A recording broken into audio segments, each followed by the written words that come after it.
Neil Hughes is a conservative strategist and journalist, and Kurt Bardella is a Democratic strategist and NewsNation political contributor. Great to have both of you here. Scotty, former President Trump participated in a wreath-laying ceremony at Arlington National Cemetery today for one of those 13 service members who was killed. He said today that Harris, quote, bragged that she would be the last person in the room, and she was. She had the final vote. She was all in for it, calling it the most embarrassing moment in the history of our country. Well, there's no doubt that the Biden-Harris campaign and the administration would like to forget what happened on this horrible, tragic day in Afghanistan 3 years ago, just like the Clinton campaign tried to forget Benghazi and what happened at those gates. But I think it's very sad, Elizabeth, when a former president has to step in at Arlington Cemetery alongside two Gold Star families while the current sitting president is sitting on the beach or on vacation, and the other president and the other vice president who is campaigning to be president is on the campaign trail, not even really acknowledging. And she did actually brag, saying that she felt comfortable being that last person in the room, as Joe Biden said that he wanted her to be. So at this point, there's been nobody held accountable for the disastrous withdrawal from what happened in Afghanistan. And I think that's why Donald Trump's message today to the National Guard went over so overwhelmingly well within the room. Kurt, Harris released a statement today saying, "My prayers are with the families and the loved ones. My heart breaks for their pain and their loss." Is that enough? Do we actually know what role, if any, she played in ordering that withdrawal?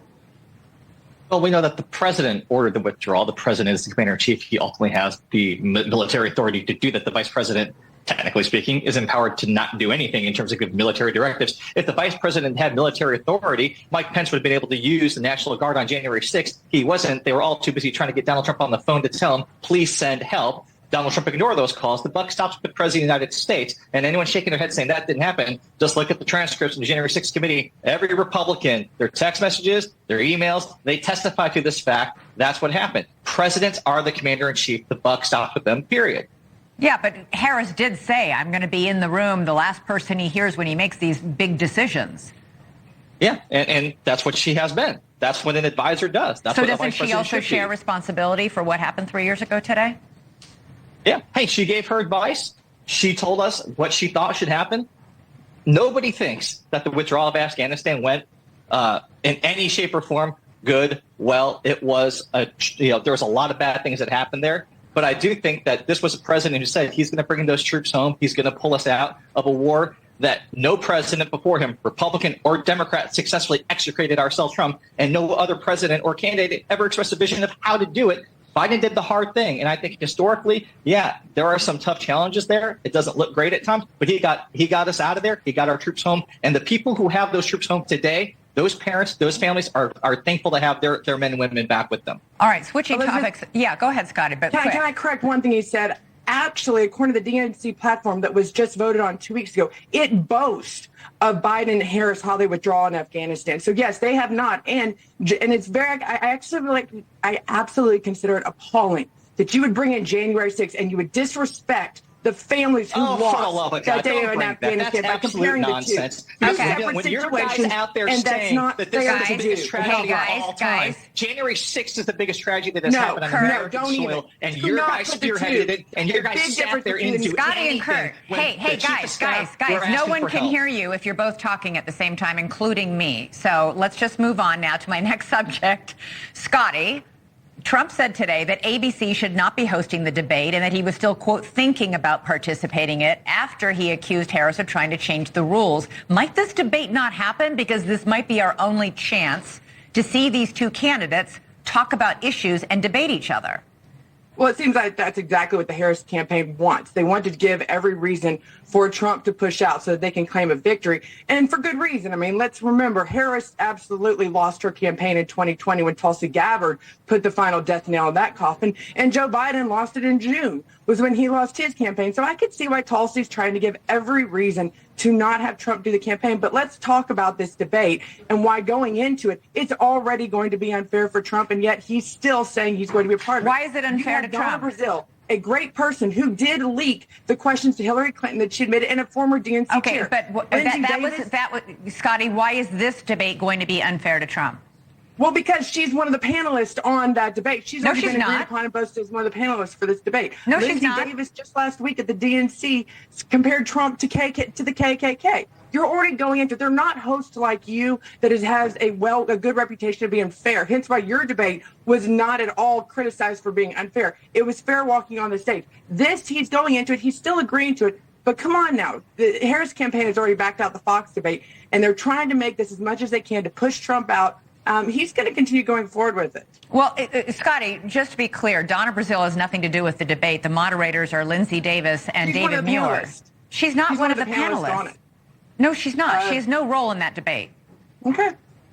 Well, then I stand corrected according to everything I'm reading. Okay. Kurt, Kamala Harris's campaign is, in fact, asking to change the rules. She wants the microphones live throughout the debate, not muted when the other candidate's speaking, as it was in the debate with Biden. Now, historically, mics have not been muted.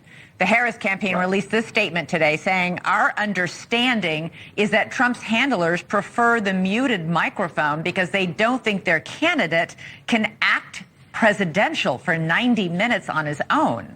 Really?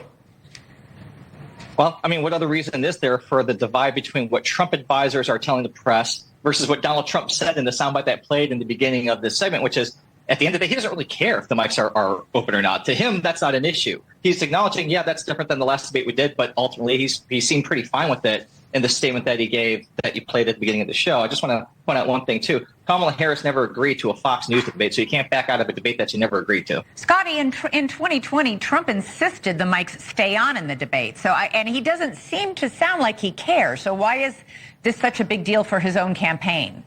Because once again, it's changing. You've also heard that she's asked that they sit down, that they have cheat sheets. That campaign's denied that. They ever asked that.